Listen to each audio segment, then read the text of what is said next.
This is the MMA Outsiders 2023 Awards Show on the Empty the Bench Podcast Network.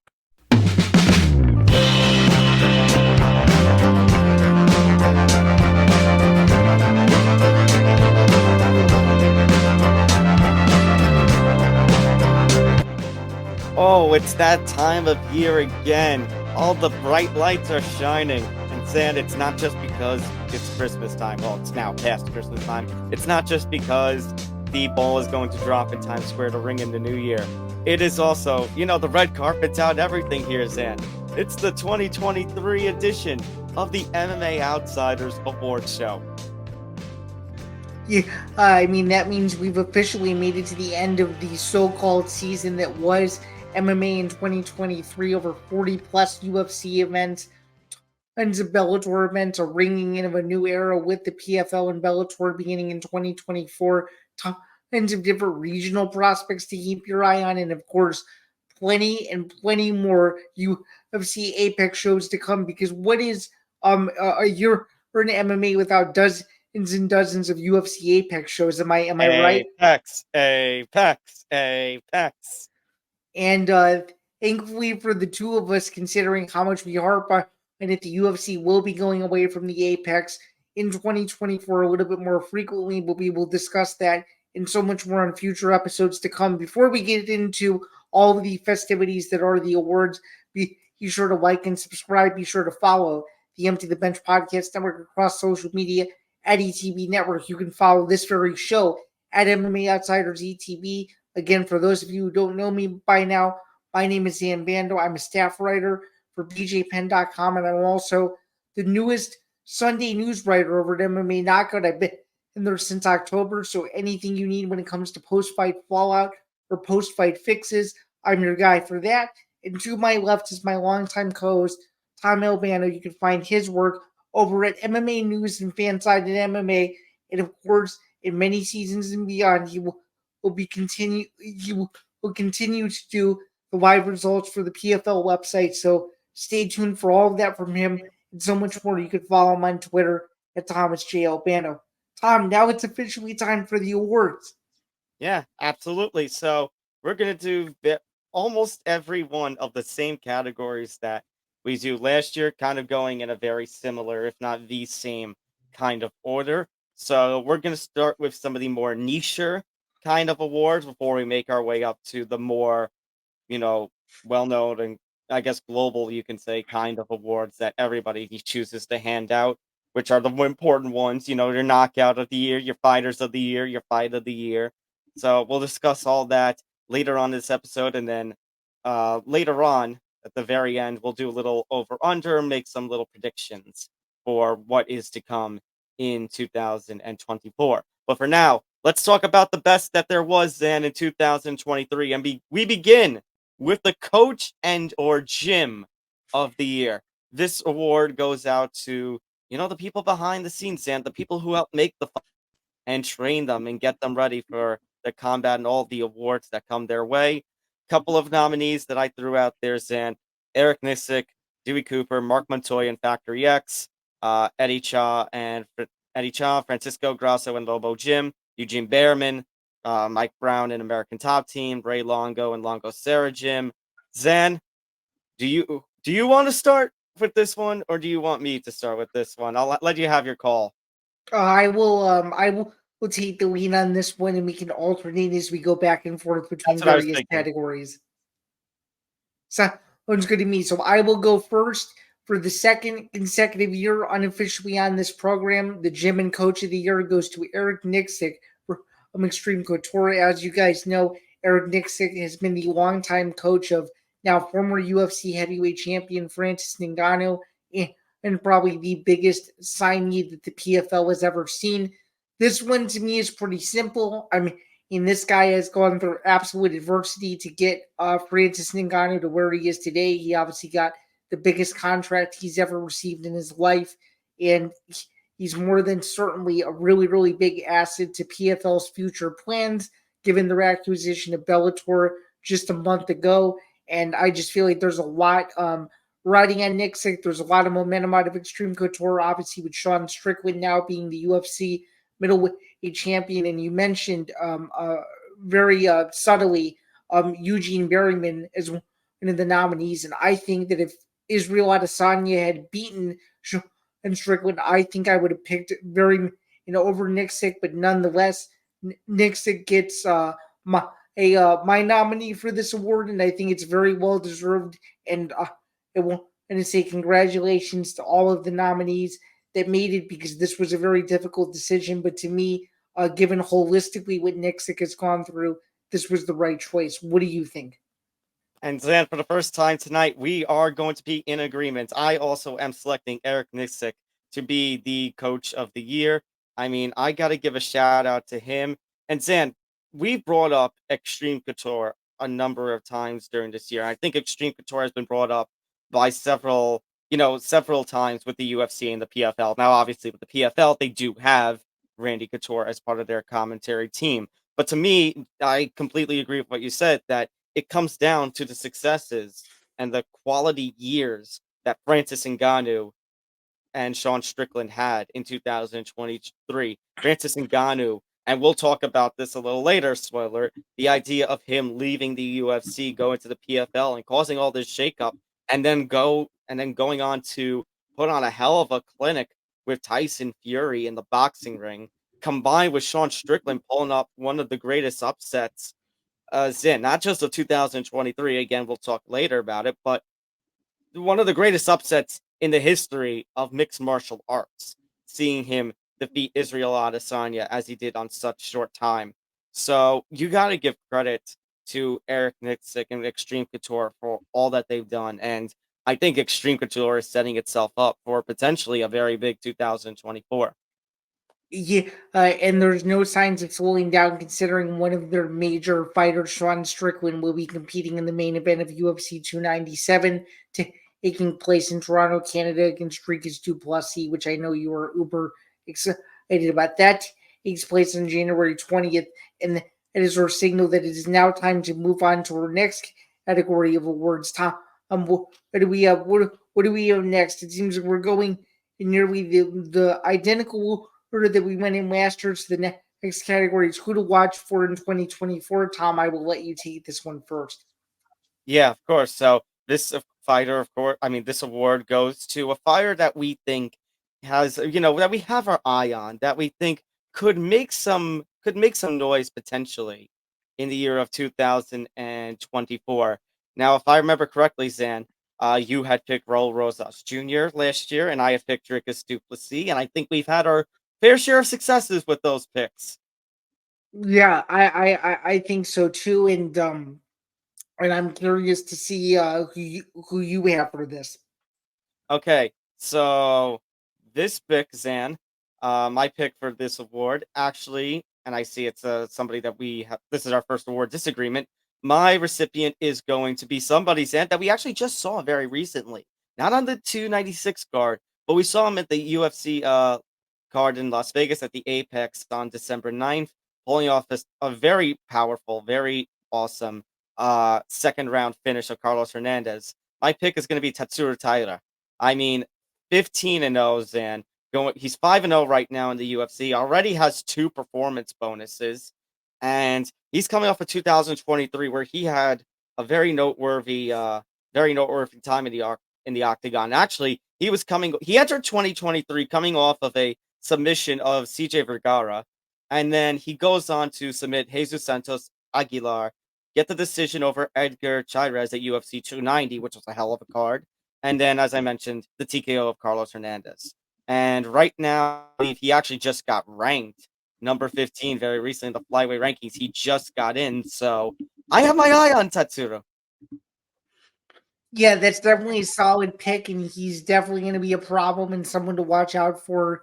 You know, obviously, just getting ranked is a big deal, and I'm sure that he'll be headlining a UFC fight night at some point soon.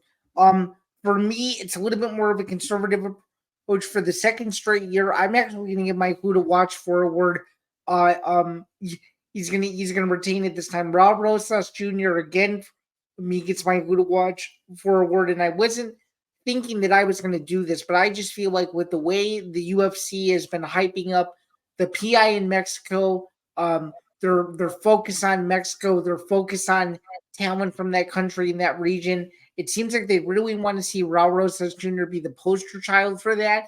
And I just think he has the personality, he has the charisma, he has the fighting style. He's super, super young. He's not even 20 years old yet, I don't think. And he's just someone that I think has a really bright future that I think a lot of people are forgetting that even though he has a little bit of UFC experience, he was literally just a high school kid when he made his Dana White Contender Series appearance about a year and a half ago or so. So I still think he's someone to look out for. He's someone to look out for to ignite Mexico. And when the UFC does go back to Mexico City in February of 2024, and then again hopefully later on in the year or during Noche UFC 2, I think you're going to see Raul Rosas Jr. have a major presence on that card, and I just think he's someone that I think can really ignite that region and get those people excited about their fighters again, because Dana always talks about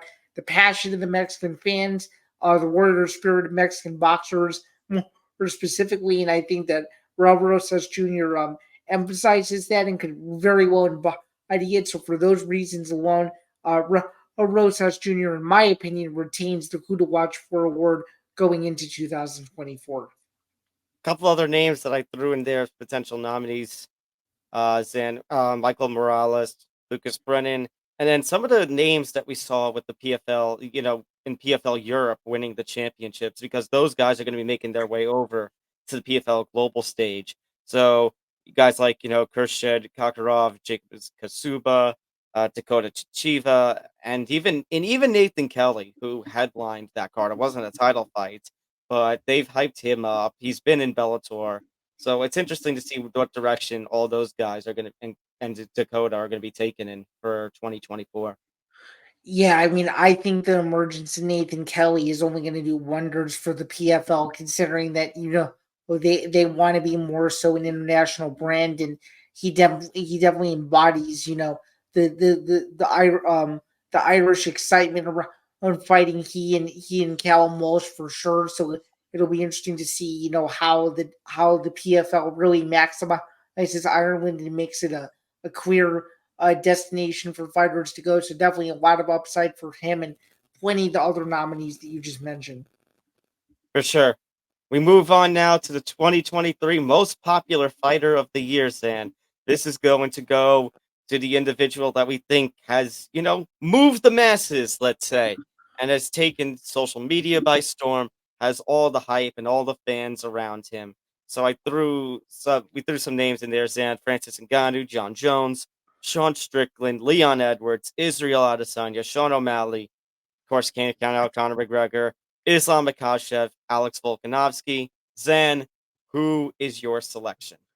Well, first off, before I give you my selection, even having Conor McGregor on this list is an absolute joke. I Considering that, understand, and yes, and I swallowed my pride a little bit, but it's still Conor McGregor, and it's no, no, still I get it. I just like to give you a hard time, but nonetheless, I think we're both in agreement on this one. My 2023 most popular fighter of the year is going to go to the newly crowned UFC bantamweight champion, Sugar Sean O'Malley. I just think the way that Sean O'Malley has been able to build his personal brand over the last 5 years is something special. Him being his own businessman, the way he carries himself, just the way that he's always thinking about the future and what fights will make the most sense for him in his career. I just think he's someone that's light years ahead of all of these other champions in the way that he knows how to market. You could argue that he is the American version of who Conor McGregor was to Ireland several years ago. He has kind of that it factor where everyone wants to see him fight, and he's in for a really, really big year. He obviously has a huge first test against Cheeto Vera. I've obviously gone on record in giving my early pick that I think Sean O'Malley loses that fight, but if he gets through Cheeto Vera, there's a lot of options for him at bantamweight. There's a lot of options if he moves up to featherweight even. I think this guy is the limit to where he could do things meaning double champion wise potentially that Conor McGregor never had the opportunity to do. So for those reasons alone, it has given his popularity and how excited people are to watch him fight.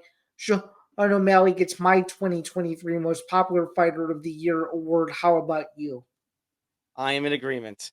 I can confirm I am in agreement. Sean O'Malley is my selection for most popular fighter. I mean, San, even if you're not Sean O'Malley's biggest fan, and I don't blame it, refusing to admit to the loss against Chito Vera, the no contest that he has with Pedro Munoz, the controversial split decision against Peter Yan, which I think was a nominee last year for Robbery of the Year, which is an award that's coming up for us very soon. And you could talk about how Aljo had just fought in May when they were facing each other in August. But Zan, you can't deny what Sean O'Malley has created, as you were kind of alluding to. You can't deny that he has people in the palm of his hand. You can't deny that he isn't, a character and a character that people want to see and a character that is really good inside of that octagon. And you can't deny his success when he ends up claiming the bantamweight championship of the world. Has everybody going nuts on social media.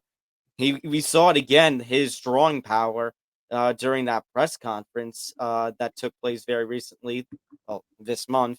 And yeah, I think there's already a lot of hype surrounding UFC 299 in Miami when he and Chito Vera had their rematch, bantamweight gold on the line. It's one of the fights I'm most hyped for in the first quarter of 2024. So it's going to be a fun fight. It's going to be fun to see all that build. Yeah, it's definitely going to be a fun fight for sure, and he's definitely someone to keep your eye on as 2024 gets going, and as he will be one of the early featured attractions in Q1 of next year, and someone who you should definitely keep your eye on, especially if you are, and I am saying this lightly, especially if you are a casual fan of the sport. Although him getting so close to UFC 300 worries me that he may not be able to make it onto one of these big summer cards, but it's either here nor there, and that'll be worked out as it happens. Moving right along, Tom. What do we have next? Next, we have the biggest retirement. Simply put, the fighter that caused the biggest shakeup. And I don't want to say that's a surprise. Like, it doesn't mean that it is the most surprising kind of retirement, but that, fighter with all their success or a fighter with a big name value laying their gloves down for the final time. Some nominees for this one: Fedor Emelianenko, Amanda Nunes, Glover Teixeira, Mauricio Shogun Rua, Benson Henderson, Rafael Sunsao, George Masvidal, John Salter, and I even threw the Zach Cummings, Ed Herman double retirement, which I didn't select, but I feel like should be like an honorable mention just for the nature of it and just the emotion that was in the cage from both of those guys laying their gloves down for the final time. So I want to give them a shout out. But ultimately, Zan, my recipient is Amanda Nunes. I know Fedor Emelianenko is the MMA legend, the most legendary name on this list. I know Fedor had quite the success, quite the run in MMA and Pride Fighting Championships, and his work is kind of ingrained in MMA culture. That said, Amanda Nunes was, and I'd say still is, the GOAT of women's MMA, considering all that she did, all of her path, the winning streak that she had after that loss at UFC 178, and beating all the names that she did, and becoming the first double female champ in UFC history, defending both titles as much as featherweight was kind of women's featherweight was kind of a joke in the UFC, defending both titles, becoming the first UFC fighter to be a double champ, not get stripped, defend one title, and then defend the other.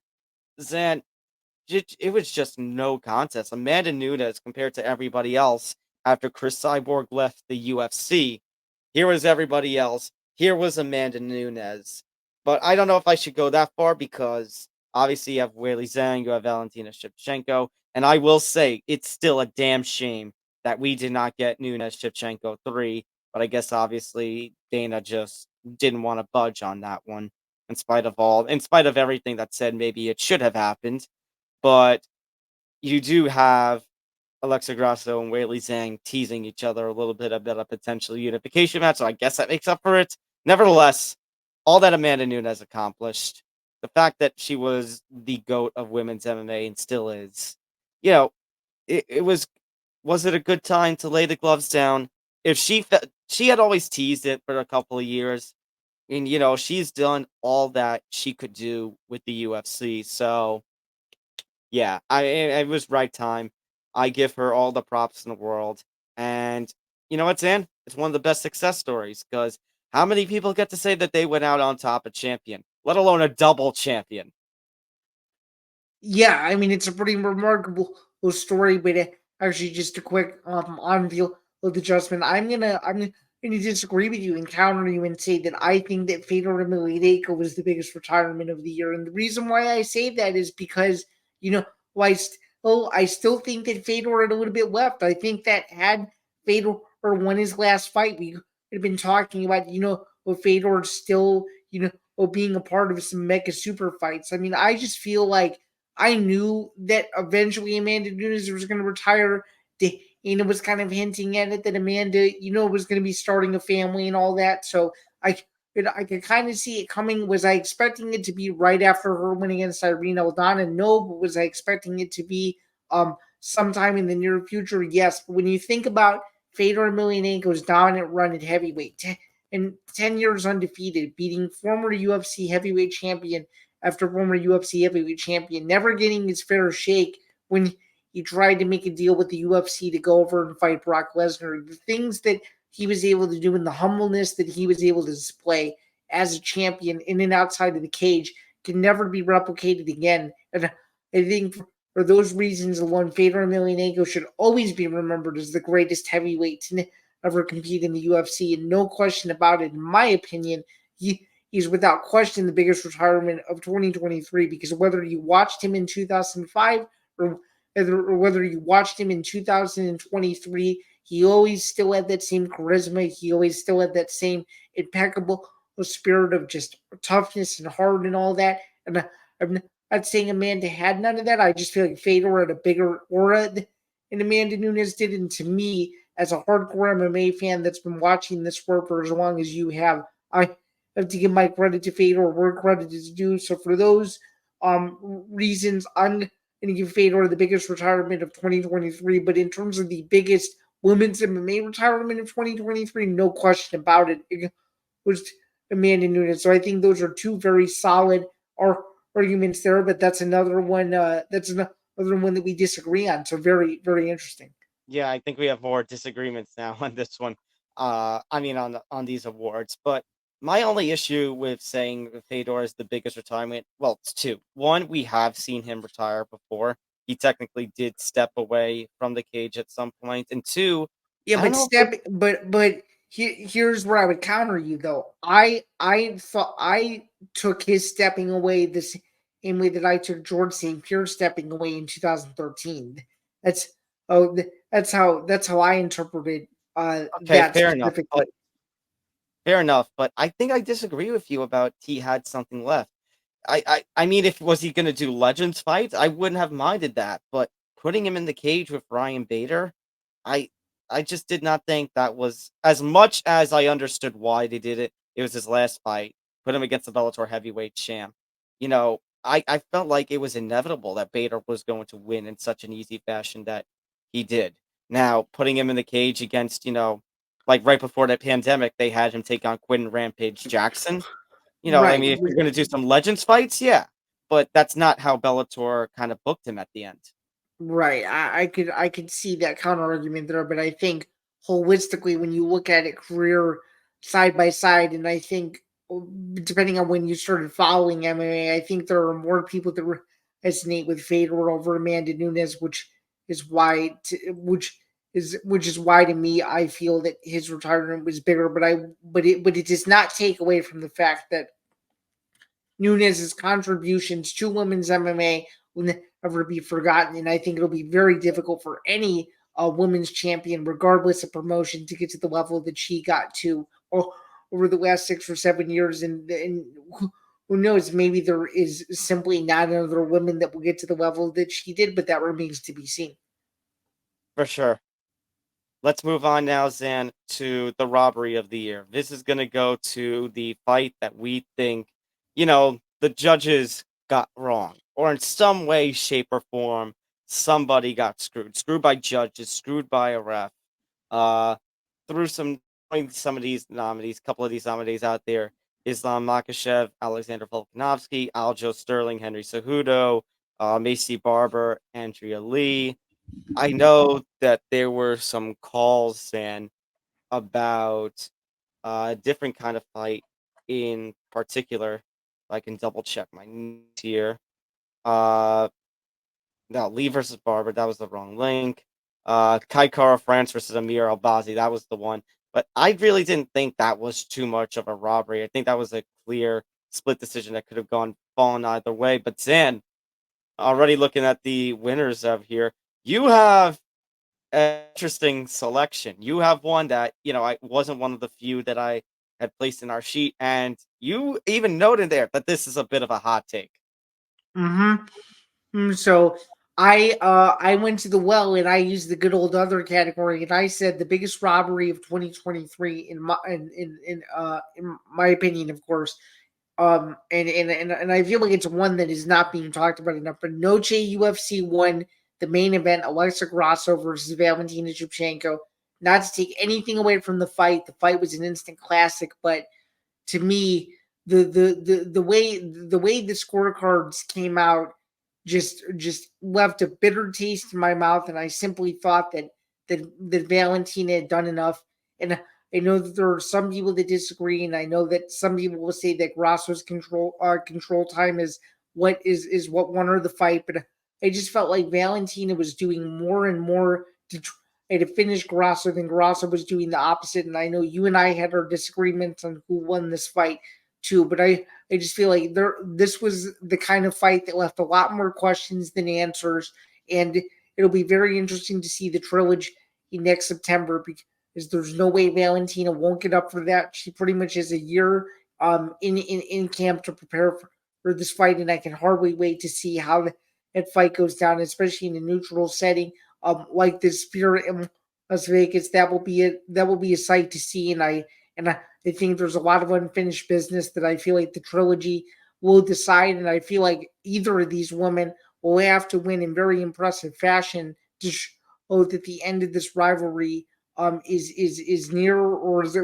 is close, because you don't want to get into a situation where you have similar to Moreno and Figueiredo, where you have them fighting four times and it holds up flyweight altogether. So I think this rivalry is far from over, and for the reasons for that and for the stakes alone, Grasso versus Shevchenko too, for me, gets the 2023 robbery of the year. That is an interesting take, Zan. I felt that fight was, like I said, you said it was an instant classic. I felt like it was a little too close that it could have fallen either way. I'm going to do something very interesting, Zan. I am actually going to go with a fight where I agreed with the winner, believe it or not. So my recipient is the Aljo versus Cejudo at UFC 288. Not because I think they got the winner wrong. That's the strangest thing, is that I agree with the judges in that I thought that Aljo did win the fight. As But did I. Yeah. yeah, right, we agreed on that. But if you remember that episode, Sam, back in May, I also pointed out the problem with the scorecard. And that is, and I have it right here on my phone. I have it saved. Derek Cleary giving the 10-9 fifth round for Aljo when Eric Cole and Michael Bell, and I think the two of us agreed that Cejudo won the fifth round. And I mentioned the Yeah. problem with that was technically then if you flip it, the scorecards then should have read for Cejudo at that point. So as much Mm-hmm. as I thought Aljo won, technically, the fifth round being, Derek Cleary pulling off such a BS scoring as he did. Cejudo technically should have been the bantamweight champion fighting Sean O'Malley. Yeah, as did I think every single person in the Prudential Center that night that was very confused. So very well said that you pointed that out. And I think again that's another one of those fights, just like I alluded to with Shevchenko and Grasso, It's now a common theme with these two fights specifically. And when that fight was over, it left you a lot of questions than answers as to who exactly won. And it seems like we'll never know, considering that you know there's a chance that both of these guys could be fighting different opponents down the line, and they may never meet again. It's one of those things where you never want to leave it in the hands of the judges, especially in a critical title fight like that. And that's what you're going to get. And you know this better than anyone. When the UFC goes to New York and New Jersey, weird things happen. Yeah, So weird things happen. And then, how many times did we complain this year about judges scoring? at least 20, maybe more. I'd say at least 25, 30 times. Mm-hmm. All right, moving on now from Robbery of the Year. We're going to stick with controversies, Zan, but we're going to go a little bit further. Not just an in the cage after a fight kind of robbery, but just the most controversial kind of story or controversial kind of moment in this sport. So I actually said when I was going through this and initially listing some nominees, I threw in like three Conor McGregor things. Because let's see, Conor getting investigated for hate speech, which we talked about within the last month. The sexual misconduct and all the rumblings that happened with the NBA Finals game in Miami. Uh, the whole thing about McGregor versus Chandler happening or not.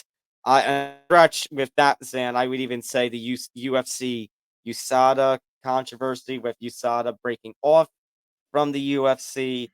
But my recipient, Zan, is going to be one that was one of the very first stories that we talked about in 2023. And that was the situation at TMZ caught on video of Dana White slapping his wife when at a New Year's party. And the reason I'm picking that one over the others is that, Conor McGregor gonna Conor McGregor. Uh, and then the UFC USADA thing. I mean, there's the UFC is gonna have an anti-doping partner. It's just gonna be, with the UFC's terms.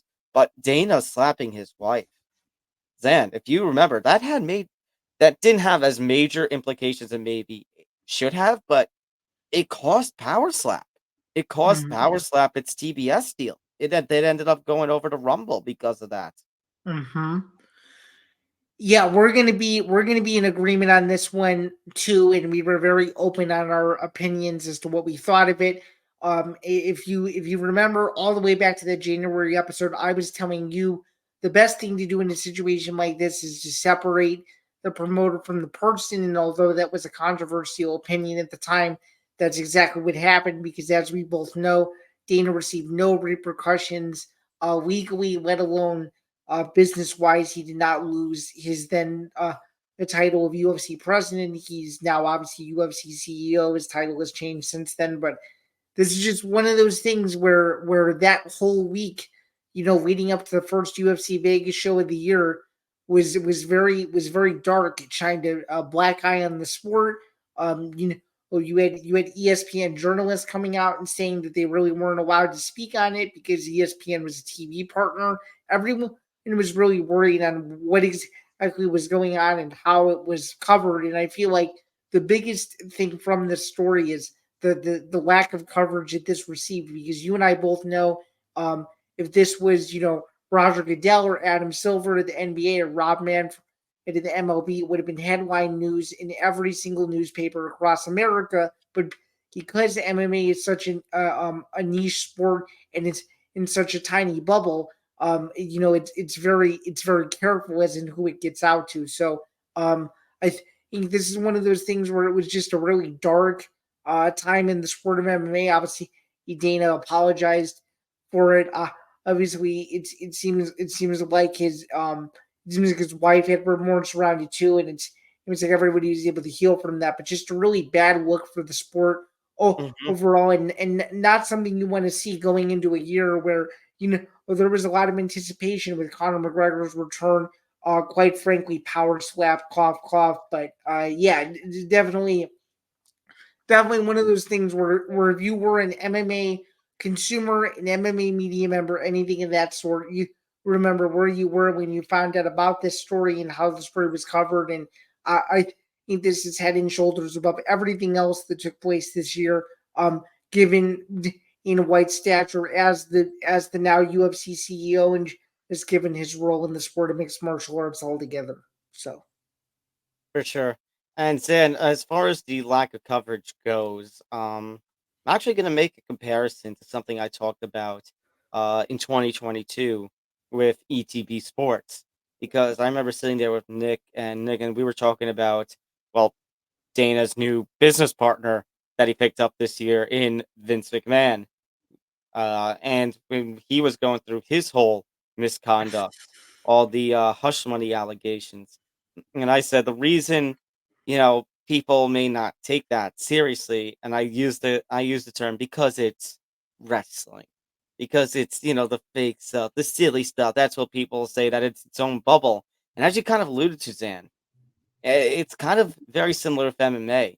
Not that MMA is predetermined, but in that, like I mentioned with WWE, that it's in its own bubble. The MMA community is in its own world. Yes, it does have a lot more mainstream attention than it does, 10, even 10 years ago compared to 15, 20 years ago. But nevertheless, it's kind of, as you mentioned, a niche sport. It's in its own bubble. Um, and some people won't really take it so seriously, despite the fact you have all this controversy, considering that it's a big global sport brand, and its lead person caught on film slapping his wife. And yes, he and his wife are both regretful of what happened, and credit to them in that department. But at that point, it was like, damage done, which didn't help, later. I think it was in the same month when the whole Francis Ngannou thing happened. It was a really terrible look for the UFC. Now the it was. UFC, It happened. It happened 2 weeks later. yeah, Yeah. so it's a terrible start to the year for the UFC. Now they rebounded inside the cage, but I don't know if we can say the same thing for outside the cage, considering some of the other controversies that we got going on. Because there was somebody in our group chat, San, and I will shout him out once I get the name, but when I had mentioned the awards to them, they had actually filled out and said that they thought the controversy of the year is the UFC antitrust lawsuit that's going on. Yeah, that's definitely a story. The only thing I would counter our group chat member with is the fact that there's still more info that needs to come out about it before you can fully definitively say that that was the controversy of the year. And I think 2024 will be a big year on that front in terms of what happens with it. So that's my only counterclaim to that. Yeah, I mean, fair enough, but I will say that that kind of goes hand in hand with, like, inside the cage, it was a great year for the UFC. Outside of it, it definitely had its hiccups, and Dana White slapping his wife, being caught on film doing that New Year's party, it was definitely one of those hiccups and a really rough start for the UFC. 1000%. Okay, going on now to the upset of the year. As it kind of says, fight result that we didn't see coming. Obviously, Sam, we've talked on this show about the rise of Jesus Pinedo, and I think he is one of the underdog stories of the year, knocking out Brendan Loughnane, knocking out Bubba Jenkins, and then going on to become the PFL featherweight champion, one of the best underdog stories of this year. However, Zan, I think you and I are going to be in agreement on this one. Who is your upset of the year? Yeah, my upset of the year is a pretty easy one. It took place in September in Australia. Sean Strickland, the boogeyman, if you will, going into enemy territory and beating the Golden Goose Israel Adesanya in front of his own people in a dominant 5 round decision. This is something that you and I didn't see coming. This is the card where you only lost a single fight, and it would still has you licking your wounds to this very day. I know what would it's just because I know how disappointed you were when Shaw and Strickland won because you were so close to a perfect event, just like I was a couple of weeks ago with UFC 296. But nonetheless, Sean Strickland beating Israel Adesanya has to be one of the biggest upsets in UFC middleweight history, if not the biggest upset in UFC middleweight history, at least since 2013 when Chris Weidman knocked out Anderson Silva. And it was just one of those fights where as soon as Sean Strickland rocked Adesanya early in that fight, and you just either sit up out of your chair or just have your jaw just sit on the floor because you couldn't believe what Sean Strickland was able to do to someone that looked like, you know, he was, it looked like going into that fight he was going to be unbeatable on the feet. He wasn't.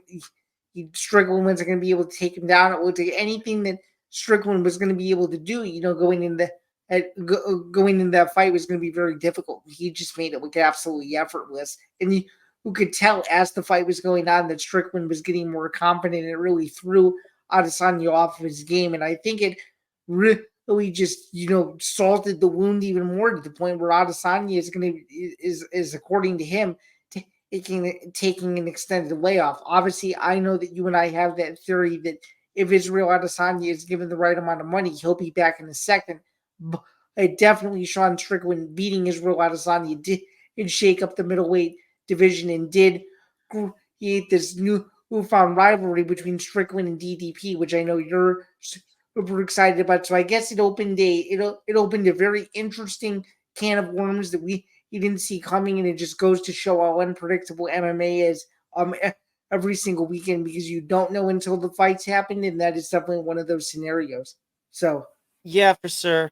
Yeah, I think this is a pretty easy one. Sean Strickland going into Australia and defeating Israel Adesanya as he did. Zan, you made mention of him rocking Adesanya early and the reactions, and I got Randy Couture, Tim Sylvia vibes because Randy Couture hurt Tim Sylvia in pretty early fashion, and then ends up going the whole distance, pretty dominant, going on true. to Yeah. become the heavyweight champion. So I see Yeah, the parallels between yeah, that's right. To win the UFC heavyweight title when nobody thought he would. Although although I was one of those people at 8 years old that said he would simply because I was I a was Randy the same. Couture fan. But Yeah, but I was the same at like 12 years old or however old I was at that point that's because I liked Randy Couture because of Tough. that's that that's but yeah, that's very interesting that you had similar vibes to that fight, and we were kind of talking afterwards. It's like, wow, Randy Couture did that, and then some guy from the same gym over a decade later did that. It's pretty crazy how that works, right? Well, hey, you mentioned Chris Weidman. Yeah, He comes from the gym of Matt Serra, who pulled yeah, off an upset of GSP. yeah, yeah. It's all in the ripple effect, right? Exactly, it's all in the gyms. But yeah, San, I remember giving the UFC such crap because DDP had beaten Robert Whitaker in You July did. during International Fight Week, and I said, "How are they going to book, this fight, regardless of who had won between Whitaker and DDP in just a couple of months' time in Australia at 293?" And I said the UFC was not going to have a choice but to book Sean Strickland, and they did so and it was only like on 3-4 weeks notice that the UFC 293 even got that main event. Mm-hmm. And in turn, basically kind of I thought ruined the idea of UFC Africa. According to Dana at the 296 post fight press conference, they're still looking at a UFC Africa in spite of them losing all three of the, African champions that they had going on. But, there's a chance that now DDP could take that on January 20th at 297. I And have a I consider have a I have a theory about that too, but I'll let you finish. okay, and you know, considering that Israel Adesanya is taking a layoff, although I don't know if I can say, as you kind of allude to, I don't know if I can say years time, like he once teased that he wasn't going to fight till like 27 or something like that. It pretty much has now forced the UFC's hands to do Strickland versus DDP, and well, they're all onto the fight hype with what happened in the crowd at 296, which I think Dana knew what he was doing. Yeah, I think he knew what he was doing. Well, even though he admitted that he messed up for sure.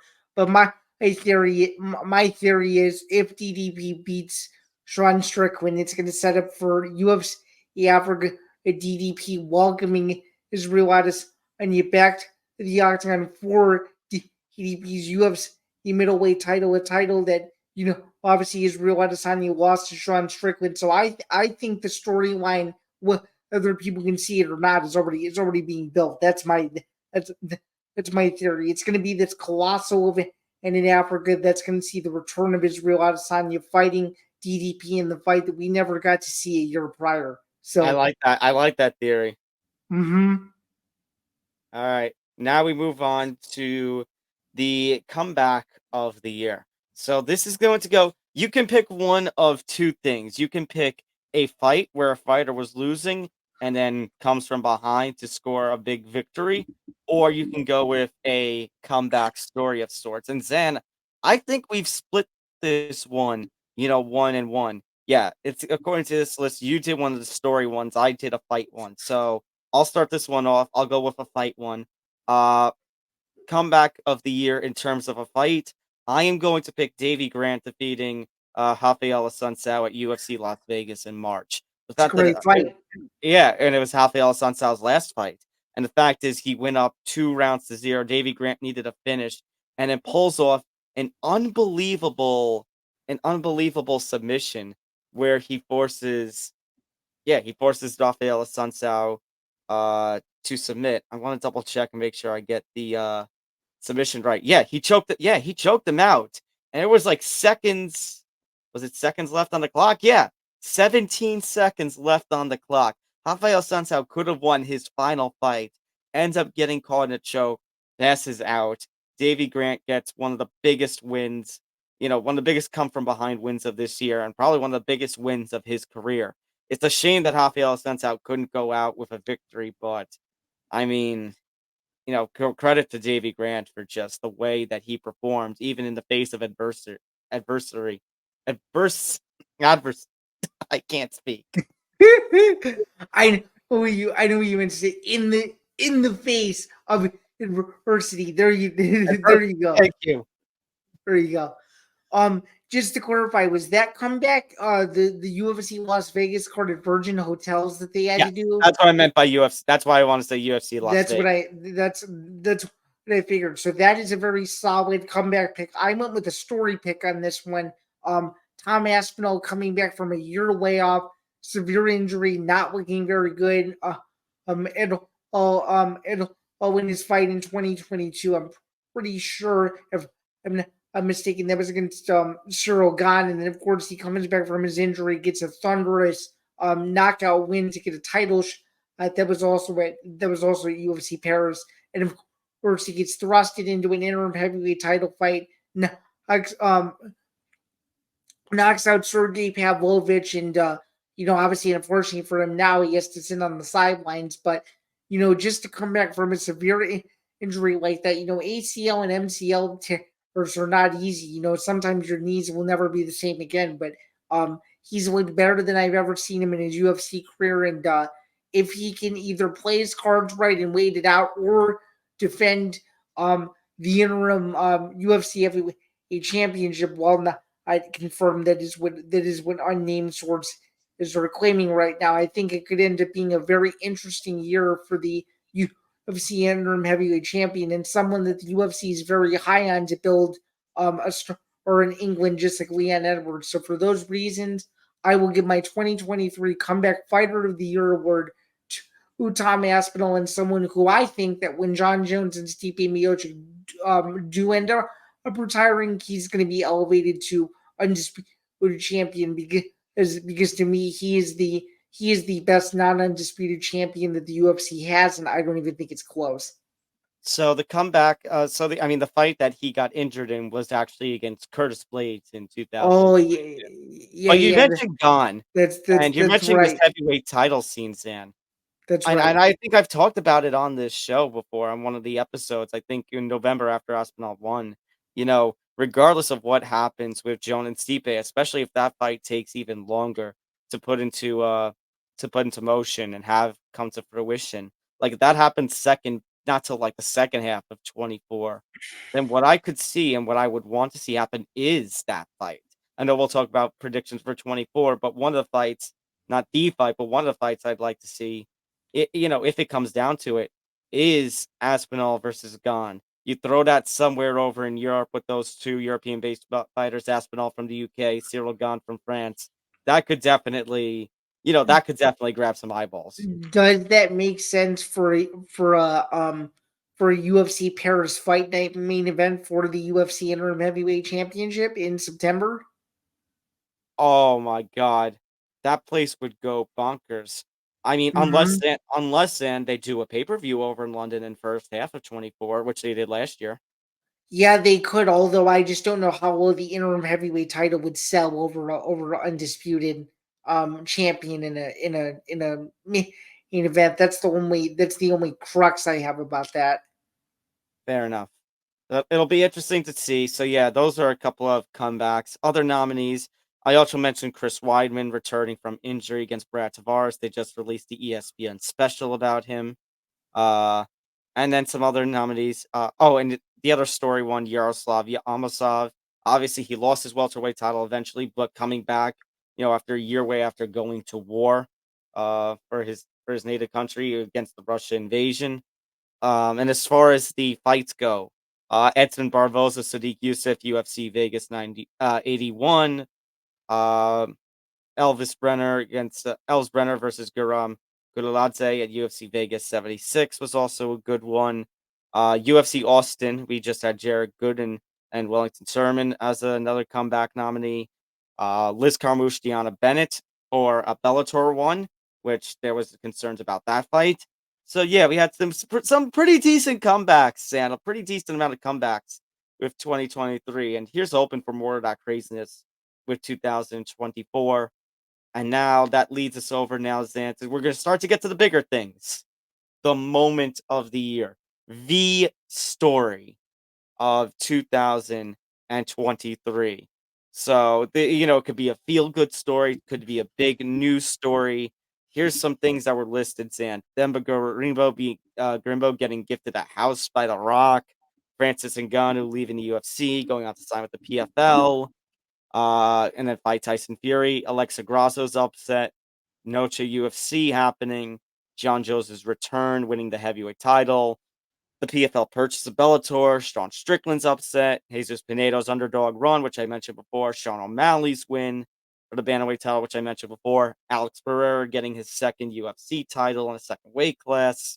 A lot of memorable things happening in and out of the cage stand in 2023, but overall, what is our pick for moments of the year? I think we have a little bit of a so this one, I can't say we have a disagreement because it's the same story, but we're looking at it from two different angles. So tell it, what is our pick for the story of the year, the moments of the year? And I guess we'll each have our own different angle to it.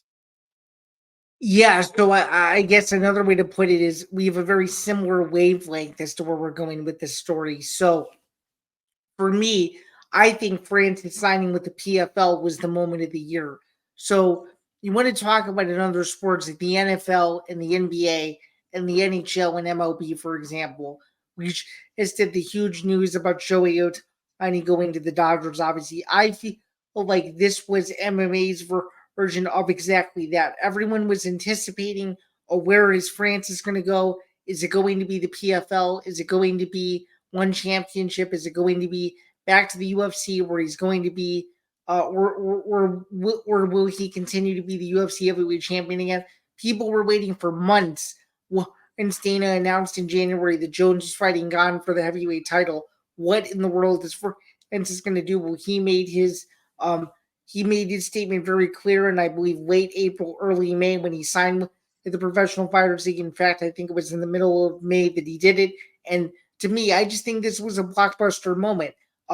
Francis Ngannou went with his heart and it went with his head and his heart. To be quite frank, he was someone that wanted a lot of things. He wanted a long-term health care for the fighters. He wanted a raise for every single UFC heavyweight title fight that he was offered. He wanted the John Jones fight. He wanted the opportunity to box.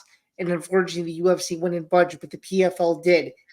They really wanted to make him a partner in this. And I feel like this is the first big UFC transactional move.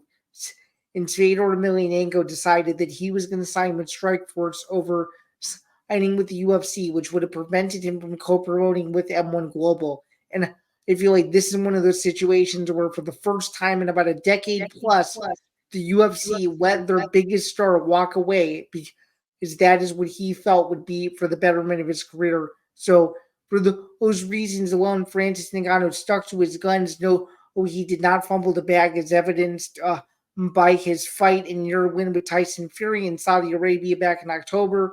And for those reasons alone, Francis should be celebrated. His PFL career and his boxing career are going to be very, very interesting to pay attention to. And I feel like in the next few years, we're going to really find out who ended up getting the last laugh here. But to me, I feel like early on, Francis Ngannou did. And for those reasons, Francis Ngannou signing with the PFL is a 2023 moment of the year. I know you have a very similar answer, but just a different take. So what do you think? You know what, Sam? Screw that. I think we both are in agreement. I I know convinced you? no, Wow. no, no, no, no, no. Listen, I I had you listed as him leaving the UFC, and I have it as joining the PFL. But at this point, I said, you know what? Screw it. It's the same story. It's the same story. It was stupid of me to try and separate the two. It is the same story, and I think we're in agreement on that. It's Francis Ngannou jumping ship. That's true. I apologize. I did take your I nominee. know, You but can, Zan, I know, I yeah, apologize yeah. because you know what? I saw it listed on a couple of different places, like 2 different stories, but honestly, it's one big story. Because I remember sitting here, Zan, with you in January. I think we had just barely come back, if we had even come back at all at that point. And we We essentially did a breaking news stream that that's essentially was a makeshift episode with how long it went. that's right. We did. You're right. It was on a random Saturday night in the middle of the NFL postseason. Will the Chargers were blowing it against Jacksonville? How could I forget? Yeah, because Yeah. you saw my reaction, them laughing at the Chargers blowing it to Jacksonville on the Right. stream. Right. But Exactly. we were sitting here wondering what the F is going on with, the UFC. Jones gone, happening for a vacant heavyweight title, Francis walking Which, away. if you remember, which if you remember, once that fight was announced, I absolutely hated it. I thought, what are they doing? Right. And at this point, and then yeah, because it got leaked because of the T-Mobile That sign. And then that's later right. that time at the UFC press conference, Dana dropped the bomb about Francis leaving. That's right. Mm-hmm. So, and then the heavyweight title was vacant, and I had said at that point that Francis was going to the PFL, as evidenced by a shirt that I think it was one of his family members, I think it might have been his mom, wearing in an Instagram post around last year at Christmas time. And we said, okay, that's a clear sign. But we did have the negotiations, as you mentioned. Francis wanted a lot of things, which are great for fighter care, especially as fighter care and fight is obviously always going to be a very sensitive and controversial kind of topic in the MMA sphere. And so there was all this debate about, because it took 4 months. It took 4 months for him to sign, and people were starting to get impatient, and people were starting to doubt once Francis Ngannou even signed with the PFL. But that Tyson Fury fight, I think, it's a lot of people. That Tyson Fury fight convinced, that you don't need the UFC. I mean, we mentioned Fedor Zan. Fedor is a legend in MMA, and he did not need the UFC. So you can have a successful career in mixed martial arts without the UFC. Maybe it won't be as maybe it won't be as financially successful, but you can have success within the sport. But it's also interesting, Zan, because again, making the connection to something we talked about earlier, all this is happening while we've got this antitrust lawsuit that's also going on, which is going to make for an even more interesting 2024 when you got that going on combined with, Francis Ngannou. Is he going to take another boxing fight? Are they going to try for a Fury rematch with the WBC title on the line?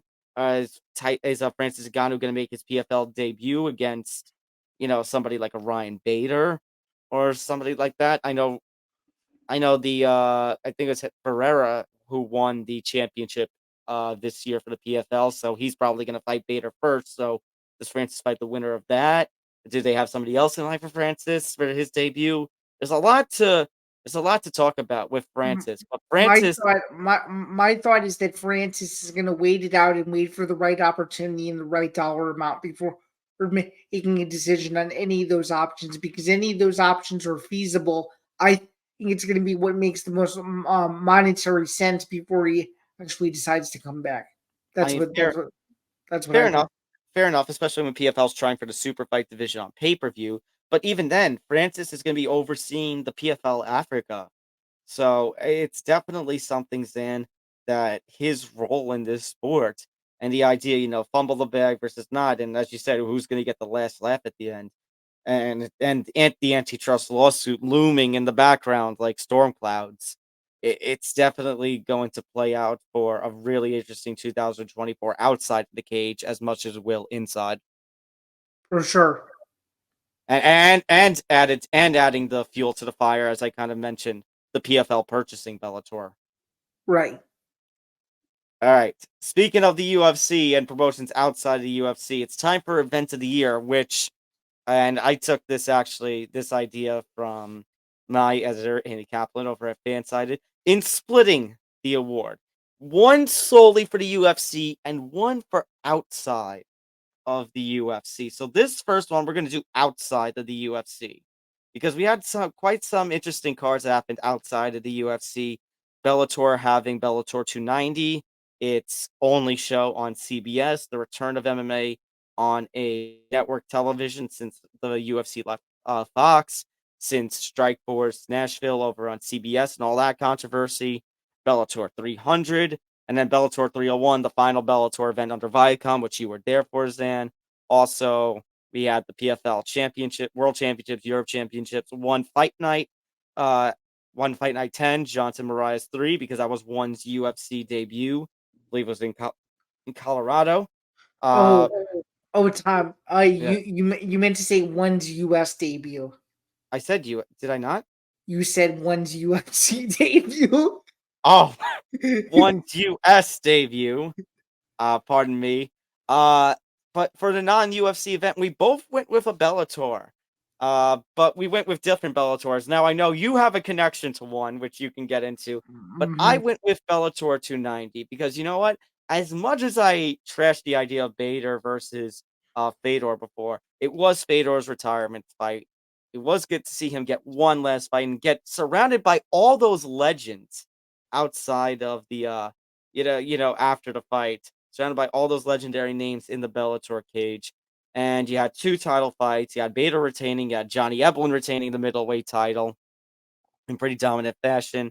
Brennan Ward, Sabah Hamasi ended up delivering and then some to open up the CBS portion of the card. Lorenz Larkin had a knockout of the year nominee, that elbows of Muhammad Berkmov. That one Henry was Corral, brutal. that was absolutely brutal. Chris Gonzalez with a finish. Henry Corrales, Ali Asayev getting victories. I thought it was a very entertaining card. It was a great start of the year for Bellator.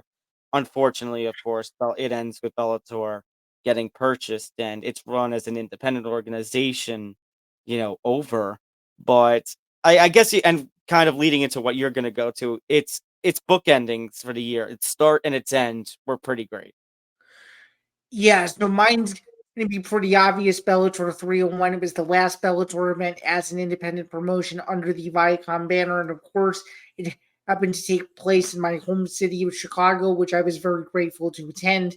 And simply put, the reason why I made it my non UFC event of the year was simply because there was so much uncertainty around the event.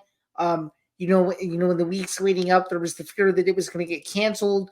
All the stuff and the controversy around the Grand Prix and whether or not the Grand Prix was going to finish or not. We still don't even know if the Grand Prix will finish or not. At this point, I highly doubt it will, but I just think everything around that event was just so kind of chaotic and uncertain that, everyone who was there, whether you were a media member, a promoter, or a fan, we you just really didn't know what was happening. We just kind of went with the flow of everything, and it was just one of those events that if you were if you were there, which I obviously was, you'll remember every moment of it, and that was just something that I'll always remember is just being there and them taking the curtain down at the end of the post fight presser and us not getting to hear what Scott Coker was going to say at the very end was just kind of added a lot more question marks than closures, and that's just one that I'll remember is just sitting around everyone and everyone trying to find angles for how to really encapsulate what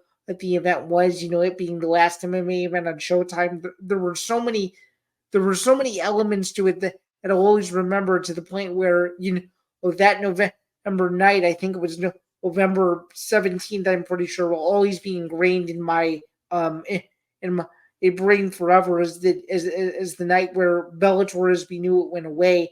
And that's just one for me. Like, once that event was over, I kind of thought about it. I'm like, yeah, this is an obvious choice for my non-UFC event of the year. And and then I was very proud to attend, and one that I'm sure every single person in the building was not expecting at the beginning of the year, that it was going to be Bellator's last, but or last year. Here we are.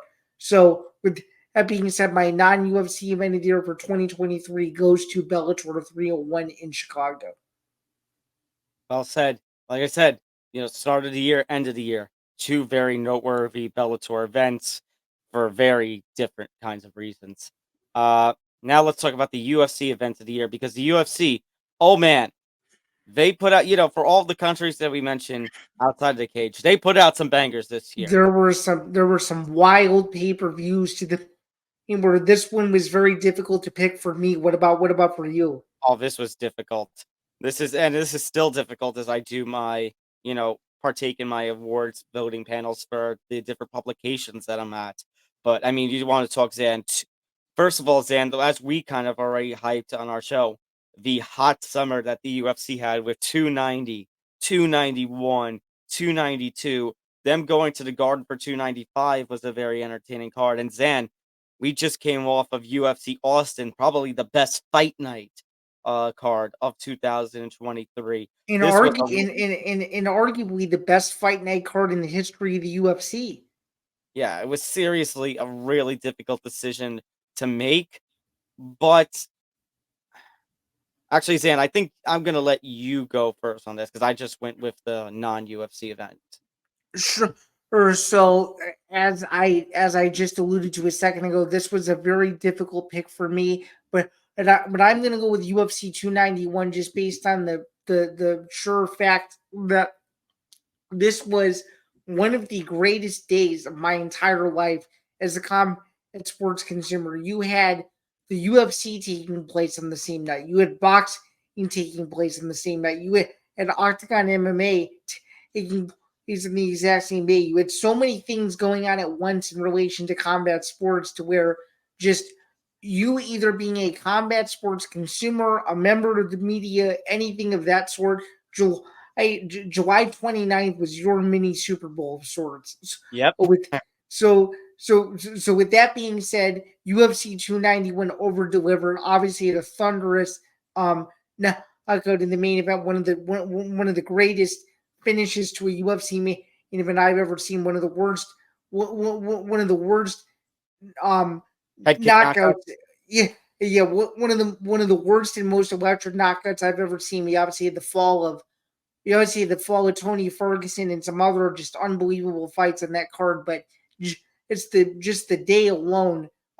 July 29, 2023 will be a night that I'll always remember forever. And I just think UFC 291 being at the forefront of it was just absolutely awesome. And there were just so many bangers, to where I think that for those of you that saw that card, UFC 291 will be ingrained in your memories forever. And that one for me was obvious, despite how good UFC 290 was, 292, 293, so on and so forth. For me, the one in Salt Lake City, July of this year, that took the cake. And I'm interested to see when the UFC returns to Salt Lake City, because I feel this Salt Lake City effect the last 2 years is an unbelievable. Let's see how year 3 turns out. Absolutely, it should be absolutely a blast in Salt Lake City, because they got to go back there again. That being said, I know 291 was very popular because of the July 29th date, because that all but like two of the fights, I think, all but two of the fights ended in finishes. The spectacular knockout, Justin Gaethje out of Dustin Poirier. But it's my number 2. My number 1 is going to be UFC 290. because Zan, I think this was the first time that 290 that I came on here. Zan, I think we did a breaking news stream for a post fight show because we said that UFC 290 was going to go down as one of the greatest cards in the history of the UFC, and it Yeah, is the first I think we did. You're right. and it Yeah, was the yeah, first time, Zan, I think that I came on here and I gave a UFC card an A plus. I said yeah. A plus. It was amazing. From the Well, minute that Esteban Ribovic and Camuela Kerr, Zan, entered the cage for the very first early prelim, every fight delivered in one way or another. Because then you follow that up with that competitive bout with Jesus Aguilar's knockout, Cameron Saban getting a finish over Terrence Mitchell, and then you just get banger after banger, either a excellent fight or spectacular performance. You know, Bo Nickel that was a 38-second finish. that's Dricus right. Duplessis beating Robert Whitaker. Volkanovski in the main event finishing Yair Rodriguez. And then, of course, Alex in the co-main event, Alex Pantoja winning the flyweight title. He and Brandon Moreno putting on one of the greatest fights of this year and one of the greatest flyweight fights ever. Um, Robbie Lawler's retirement to end the prelims and that emotional tribute that happened afterwards. San UFC 290 had everything and then some. And I have to say, I'm not going to discredit 291 because the UFC was producing, as the kids say, they went into the kitchen and cooked the hell out of July. He sure did, Tom. I guess the only thing that is missing from UFC 290, and I'm sure you can attest to this, was topping the bill with Conor McGregor versus Michael Chandler. But what do we, Or John yeah, Jones, Stipe Miocic. right? Or quite frankly, in an alternate universe, John Jones versus Francis Ngannou. So Yeah. yeah. But I'm not going to be mad with your. July was just a really special time, and it was two of the greatest pay per views that the UFC has ever done. So credit argue for all that. arguably the best four consecutive UFC pay per view stretch that I can remember in a long time, from 290 through 294 was unbelievable. Yeah, it was absolutely spectacular. Let's go on right now. Now, Zam, we're gonna enter the big five, the big ones. Let's go to the submission of the year. So yeah, I think this one I'm starting off with, but had a couple of different nominees here. Davy Grant, I had mentioned before. Shavkat versus Jeff Neal, 285. Damon Blackshear getting the third ever Twister in the history of the UFC. But I was tempted to go with that one on Move Alone, but considering the fact that we didn't give this one enough attention because of Sean Strickland's upset, Jesus Pineo's underdog run and everything, Zan, I'm going to give my submission of the year to Alexa Grasso at 285, pulling It's a off the solid pick. unbelievable upset of Valentina Shevchenko when winning the women's flyweight title. It was so shocking to see not just somebody defeat Shevchenko, but finish her and tap her out. Yeah, that was definitely a shocking upset, and one that a lot of people didn't see coming. I'm actually going to go with you on the same card. It's going to be Shavkat Rakhmonov submitting Jeff Neal, and I just think this was Shavkat Rakhmonov's coming out party. I think a lot of people that really had never seen him fight before have thought, oh, this is the fight where Jeff Neal is going to exploit him, and Shavkat Rakhmonov made that submission look super easy, and of course he follows it up with the submission win over Stephen Wonderboy Thompson a couple of weeks ago. In a fight where going into it, Stephen Wonderboy Thompson had never been submitted in his career. So I just think the way that Shavkat Rakhmonov is fighting right now gave me the inkling to give him this award. And I said it a couple of weeks ago. I'm going to say it again. I think he is a future champion at 170 pounds, regardless of who he takes the title from. Just think I just think he's that good. I think the UFC's global presence of so many champions that aren't from America is a very interesting thing, and he would definitely add to that. And I just think he's someone that I think is extremely likable, is super dominant, is super patient and tactical with every single move he makes. And I just think those two submissions alone really defined his year. But that one was like a huge coming out party that made you go, "Wow, the dude is a serious force," especially against a veteran like Jeff Neal that's been around in the sport for a very, very long time, and someone who has fought some of the best fighters. Not just at welterweight, but at middleweight and other weight divisions too. So overall, a very dominant year for Shavkat, and that UFC 285 submission is my 2023 sub of the year. So Like I said in our last episode, Zan, it's very hard to argue against 18-0 with 18 finishes. So it's going to be interesting to see what super, 2024 super, super, weights. super dominant. You could, oh, he is right now. They're starting to get into that territory where he could very well start to be the early version of the early rise of what Floyd Mayweather was to boxing back then. If Shavkat can keep this up, because it just seems like every single fight he has zero weaknesses whatsoever, and that just makes him super ultra impressive, and someone who I am super excited to watch every single time he fights, no matter who he's fighting or where he's fighting or anything like that. He's just super dominant. Moving on now to the other side of the coin, the knockout of the year. We've talked about a few already, Zan. We've talked about Gaethje and Poirier. We also had Israel Bonfim in his debut against Terrence McKinney at 283. You had Islam Makhachev knocking out Volk at 294. Adesanya knocking out Pereira 287. Sabatu C at PFL 6. And we're just coming off of one where we had Josh Emmett pulling off a spectacular dominant, violent knockout of Bryce Mitchell. So, Zan, what is your pick for knockout of the year?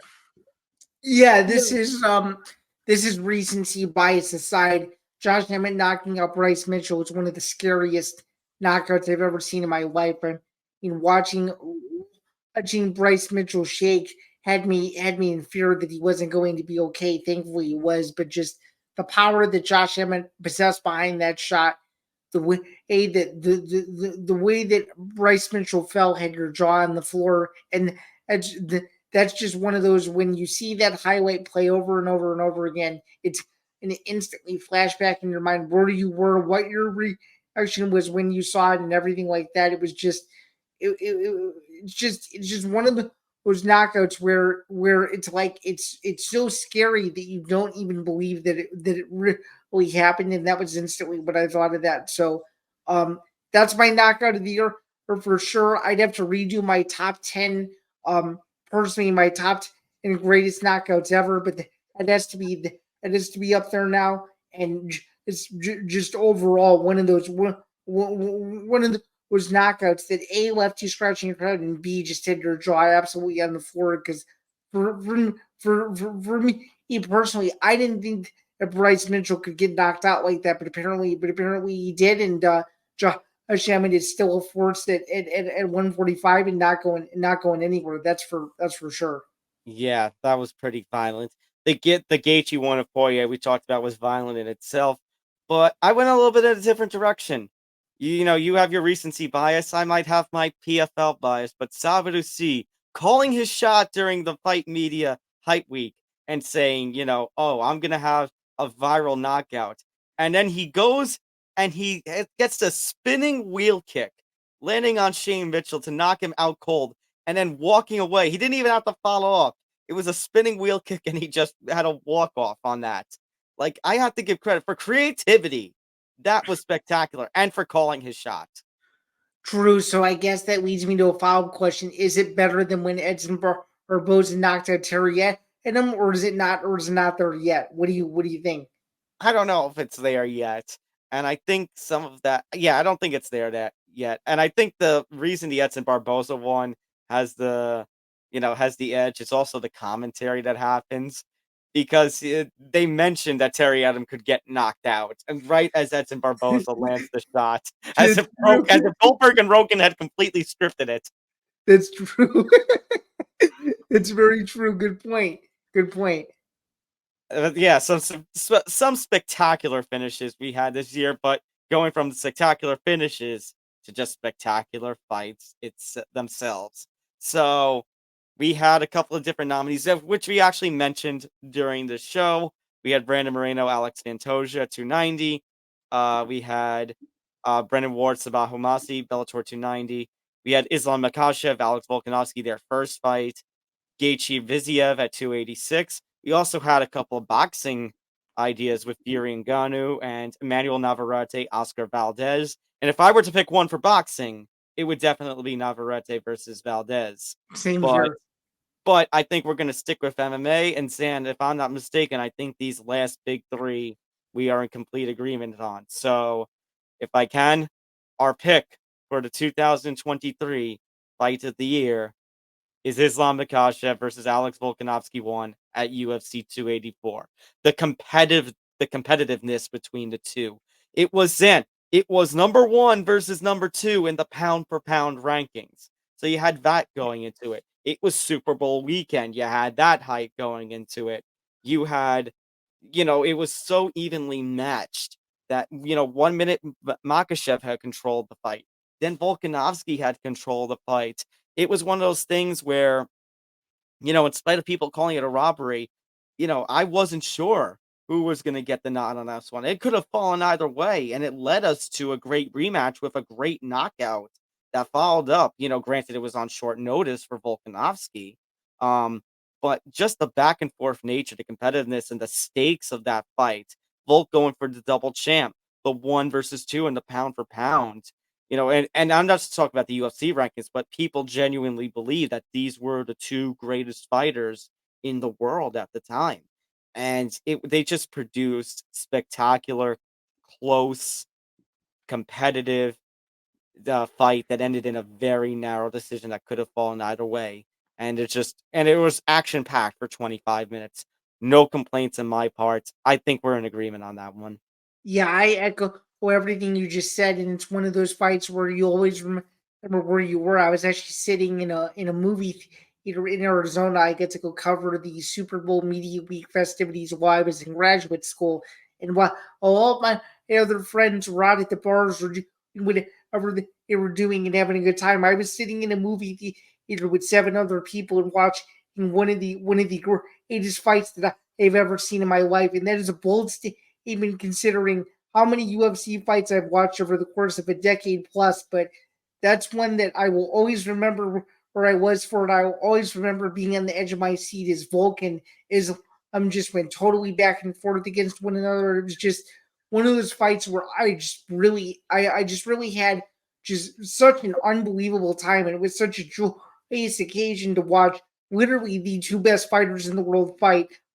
And on Super Bowl weekend, the center of the sports world is on them the night before the biggest game in the NFL, obviously, and seeing the pure heart and will and determination of both of these guys to just keep going for 25 minutes, not slowing down even for a little bit. Volk just trying to get at the finish. Islam trying to defend everything that Volk threw at him. Islam trying to take the crowd out of it and failing to do so. This I was fight going to had say, I almost forgot to say, it was also in Australia, so Volk had a big hometown advantage. Yeah. I mean, just everything about this fight, the poetry, the pageantry, the movement. It was so therapeutic to watch. It's almost you could watch that fight 100 times, 50 times with commentary, and 50 times without, and we'll still get the same joyous occasion every single time.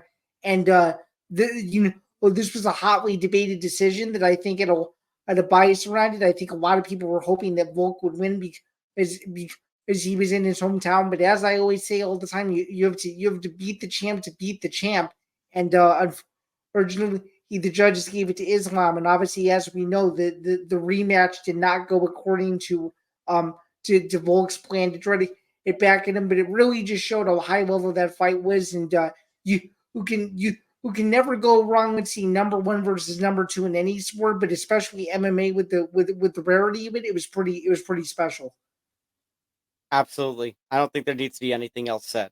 It really was, the fight of the year in our opinion. And Zan, personally, I actually, of all the controversy, I agreed with the judges. I think I had Islam winning 3 rounds to 2. Yeah, I think we agreed. Hmm. Good. Going on now, Zan, to the 2 really big ones. Fighter of the year, starting off with the female fighter of the year. Zan, You had a couple of different nominees. We had, of course, Amanda Nunes, the retiring Amanda Nunes. We had Alexa Grasso and her upset, Weili Zhang, Erin Blanchfield, Larissa Pacheco and her run with the PFL. But Zan, I think we agreed on this one as well. Yeah, we did, as we did for both Fighter of the Year. So Zan, who is the MMA Outsiders 2023 Female Fighter of the Year? So on behalf of Tom and I, our 2023 MMA Outsiders Female Fighter of the Year goes to none other than Alexa Grasso, who defeated Valentina Shevchenko twice in the same year. First to win the UFC flyweight title, and then of course defend it almost almost less than 7 months later in their rematch at OJ and one of the best fights of this calendar year, as we alluded to earlier in the episode. And I just think with the dominant run that Valentina Shevchenko was on in that division, having only lost to Amanda Nunes at that point in time, just goes to show really how monumental that upset was and how big that win was, for Mexico. As we alluded to in this episode, the UFC PI in Mexico is going to be finished at some point next year, and there's going to be so much Mexican talent coming out of there that this was a huge revelation in that country in terms of MMA. And I think that Alexa Grasso really spearheaded it, and to beat arguably the greatest UFC women's flyweight to ever exist is something that's a feather in her cap that no one can never take away from her. So based on those reasons alone, I think that Alexa Grasso rightfully deserves, and not even close, deserves female fighter of the year in a landslide that I don't think we will ever forget. Yeah, no. And I mean, you look at some of these other nominees, I don't want to trash them, but obviously Amanda Nunes has her one fight against Aldana and ends up retiring. Weili Zhang has her one fight, pretty one-sided fashion. Doesn't fight afterwards. Larissa Pacheco, you can make the argument, competitiveness and the talent around her. Uh, and then Erin Blanchfield, I guess you can make the argument again about, I mean, she beat Jessica Andrade and Talia Santos. But again, as you kind of alluded to, Alexa Grasso, going into UFC 285, I don't think really anybody gave her a chance. That this was going to be an easy win for Valentina Shevchenko as she continued to go along with her path and either, go and have a unification bout with Wei Li or go and have another unification bout with Nunes. And then Alexa Grasso spoils everything, not just to beat Shevchenko, but to submit Shevchenko in one of the most shocking moments of this year in MMA. And then to go months later, as you mentioned, the UFC needed to get into that Mexican market, and Dana created a personal mission.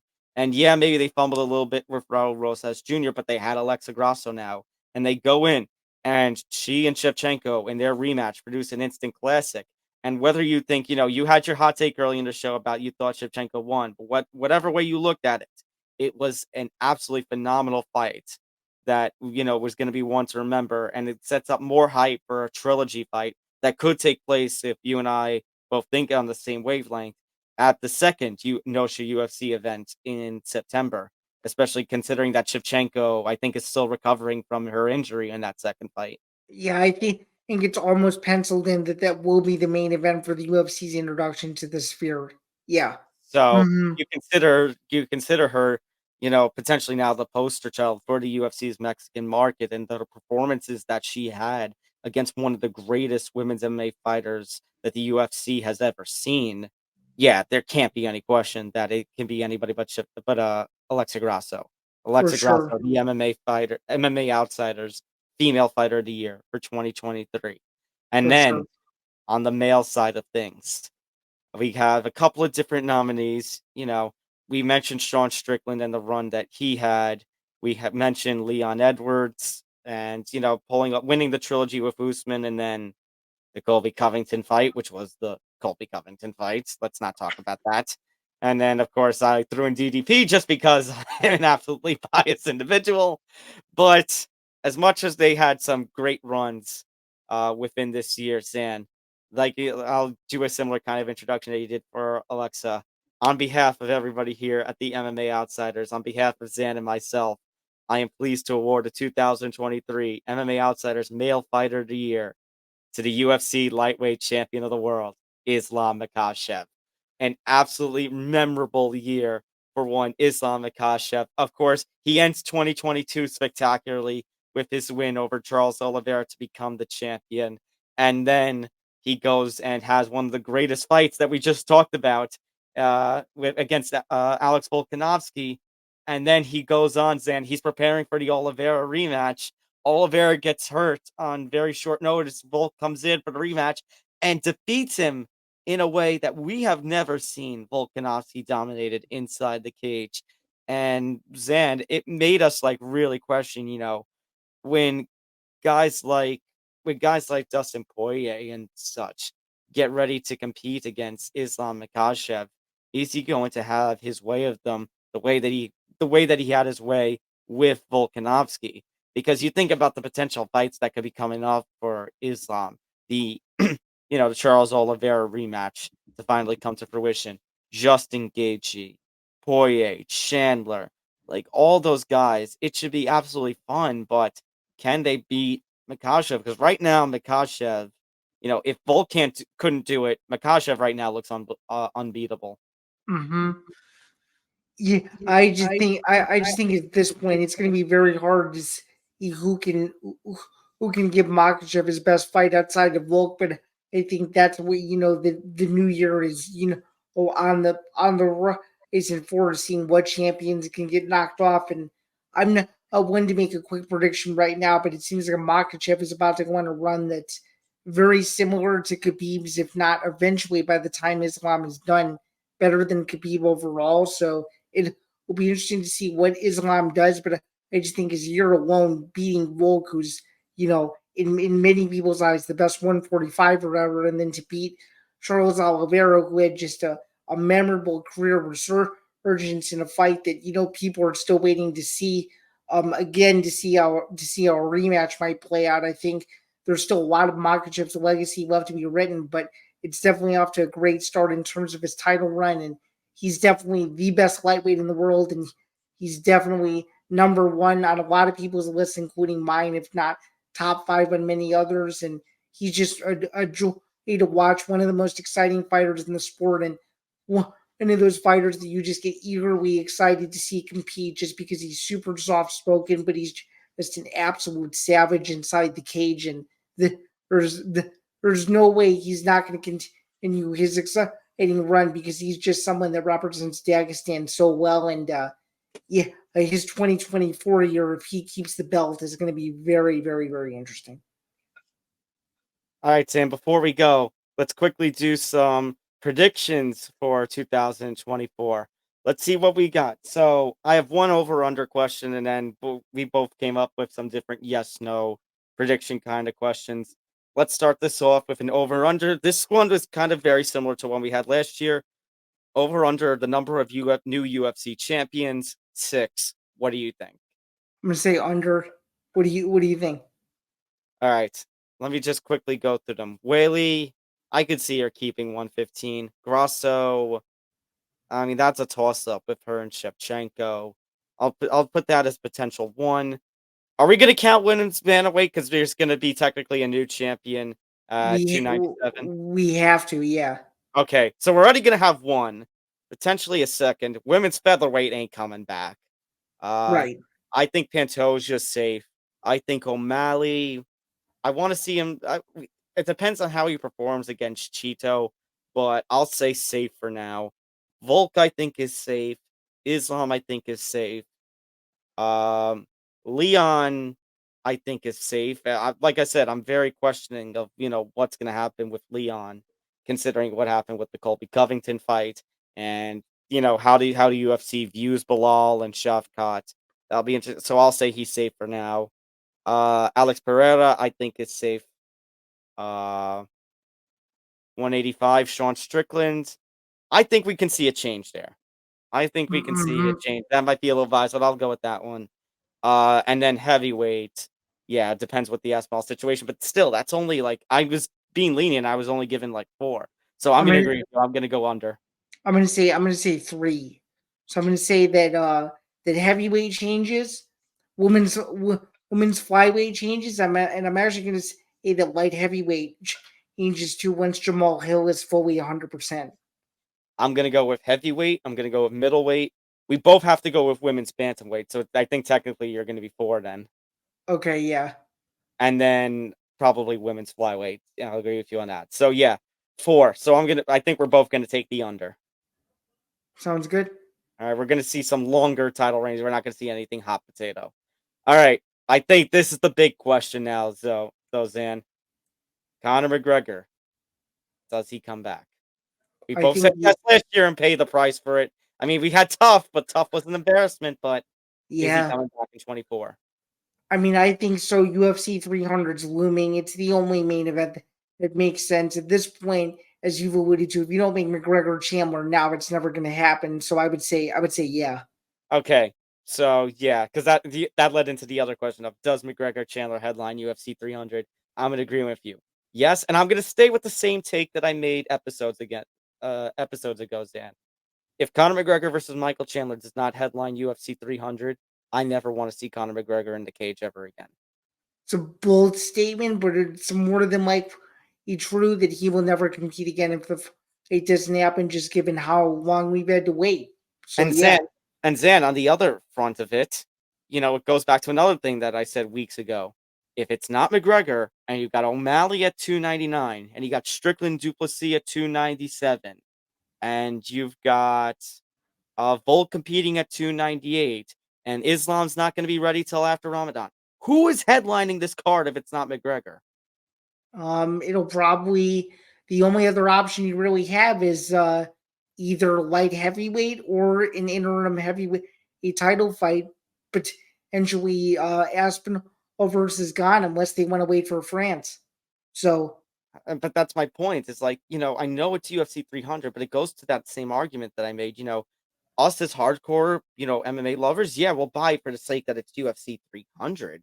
But you still need stars on that. And Dana just went on a whole thing hyping, oh, it's going to be one of those things like 290 where you're going to look at the start of where to start for finish, it's going to be fantastic. And he said, you're going to see that first early prelim. And like these guys are on the early prelims. That's a lot of talk for a card, that's 4 months away. And we still have no idea who's even headlining it. for sure. It'll be very interesting. Although we do have a date and location, April 13th, T-Mobile Arena, so that's a positive. Exactly. All right. Does Scott Coker promote at least one fight in 2024? Yes. I think so. I will say yes. As much as he was tempted to not, be a part of the PFL organization, it seems like the PFL wants him and would help to run Bellator. So I say Scott Coker's still going to be around. Okay. Does Francis Ngannou, John Jones happen in 24? No. No. Dana, Dana. He does not do co-promotion. I No. love what the PFL's doing, how they're, teasing. They're teasing him back with the same kind of vitriol and the same kind of tenacity. Don Davis versus Dana White, we talk about it, but Dana's not going to let this happen at all. No. Not even a little bit. We talk about the lawsuit? Does the UFC antitrust lawsuit get a decision? Do we go to a verdict? Is it going to go into fighters' favor? Do you think it goes in UFC favor? Do you think we're going to get a settlement? I think it drags to 2025. What do you think? I think it drags as well. I'm going to go with no as well. Yeah, and then I just think something's going to happen in the courts. I don't know what it's going to be from a legality perspective, because as you obviously know, I did not study law, but something is going to happen in the court. Yeah, you know how these legal situations play out, Zan. There's always going to be some catches and appeals. This thing's going to drag out. Even MMA On Point has said it. As quick as it is moving, at a rate that we haven't seen. Even MMA On Point, Tommy Toll, and all of them are saying it's probably going to go a few more years. I mean, this has been going on for about a decade now, yeah, a decade plus now. So my prediction is actually going to be it's going to be done in 2026. That's my guess. Probably between 26 and 28, yeah.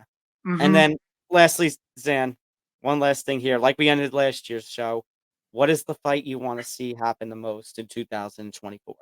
I know people are going to ride on me for it, but the fight I going to see the most in 2024 UFC wise is John Jones versus Stipe. I just feel like we need to answer that question as to who the greatest UFC heavyweight of all time is, and until we know that answer to that definitive question, I think the debate is still going to rage on as to who the better fighter is overall, and that's the fight honestly I'd like to see. And then on the boxing side, for sure, I would love to see Gervonta Davis versus Devin Haney if it can somehow, some way get done. That's what I want to. That's what I want to see on the boxing side. Actually, it's really funny you mentioned that, Zain, on the boxing side, because so we're recording this right now on December 19th. And Zain, a couple of hours ago, Ryan Garcia tweeted, I've advised my team to contact Team Haney to discuss and make the fight happen between Devin and I. And Devin responded, these are facts. So Haney Wow, Garcia could be in works, which I might want to see. wow, yeah, it's a big one if it can get done. That's for sure. But I would like to see on the boxing front that fight, and as you mentioned, Davis and Haney. UFC front, I agree. John Jones versus Stipe Miocic. It's goat versus goat. How many times are you really going to see that? We need to see that. Not As many. much as it might not happen to later and might screw up heavyweight plans, this is one of those fights I'm willing to acquiesce and relent. For sure. And then on the non-UFC front, I guess you want to say the PFL front. I mean, I know Cyborg, Cyborg responded to us. So Cyborg said, I'm going to control my career. PFL has not reached out to me, so on and so forth. But all the hype and trash talk with one another, it would be a shame if we didn't get Chris Cyborg versus Kayla Harrison, let I alone if we know. didn't get Chris Cyborg versus Larissa Pacheco for the champ versus champ fight. Oh, for sure. Well said. Yeah, I think it's going to be Jones, Stipe, and then Chris Cyborg, Kayla Harrison. Mm-hmm. All right. Well, that was fun. That's been a long, long year, but it's had plenty of great moments, some ups, some downs. Zain, it's been fun going through it with you. Absolutely. And I'm very much looking forward to doing this all over again in 2024, Tom. It's always a pleasure. You know it and I know it. That's for sure. Same here, buddy. All right. Programming notes. The best of the MMA Outsiders. So we've talked about all the in the cage, in the ring stuff. This is going to be, a little clip show of our best moments outside of everything, all the news stories, plus all of this talking points that Zan and I had. All of that. That will come out on Monday, New Year's Day, January 1st, 7 p.m. Eastern, or out on the West Coast. The best of the MMA Outsiders 2023. The week after, we are actually going to be off, so you can enjoy the first UFC Vegas card of the year without us. I mean, we'll make our Saturday picks as usual, but we will recap that on our return episode on Tuesday, January 16th, with episode 67. We'll recap that UFC Vegas card, any fallout from the Saudi Arabia heavyweight boxing card. Us that week will be previewing UFC 297. We'll get back just in time to preview Sean Strickland versus Dricus du Plessis and the vacant women's bantamweight title fight between Raquel Pennington and Mero Buenaselva. For sure. I'm going to be looking forward to all of that and more. Thank you guys again for tuning into the 2023 MMA Outsiders Awards show. We couldn't do this without all of you guys. And thank you again for supporting us as we went through a banner year in combat sports. And we look forward to seeing you all in 2024. Thanks again. Before we get out of here, make sure to hit the like button, subscribe, hit the notification bell so you get notified of everything here at the Empty the Bench Network. Make sure to follow us across social media on Facebook, X, and Instagram at MMA Outsiders ETB, as well as the Empty the Bench Podcast Network on Facebook, X, Instagram, and TikTok at ETB Network. My co-host, as always, is Sam Bando. He's a staff writer of BJPen.com and MMA Knockout. You can follow him on social media at Zambando99. I'm Tom Albano, contributor to MMA News, Advanced MMA. Shout out to PFL for letting me help with them for the 2023 season. Find my work. Follow me on social media at Thomas J. Albano. If you are listening on the audio-only platforms, we thank you, and we hope that you join us on our YouTube home, youtube.com/ETB Network. If you want to take MMA Outsiders on the road with you, make sure to find us on Acast and all your favorite audio-only streaming platforms. And then, of course, go to etvpodcast.com for more information about the network, as well as blogs from some of our contributors at the network. So for Zain, I'm Tom. We will see you next week for the best of MMA Outsiders 2023, and we'll see you in 2024 with our return episode on Tuesday, January 16th. Everyone, hope you're having a great holiday season. Hope it continues for you. Happy New Year. Happy New Year, and we will see you guys once again in 2024 for what hopes to be one of the biggest years, if not the biggest year in the history of modern day combat sports. We will see you guys soon.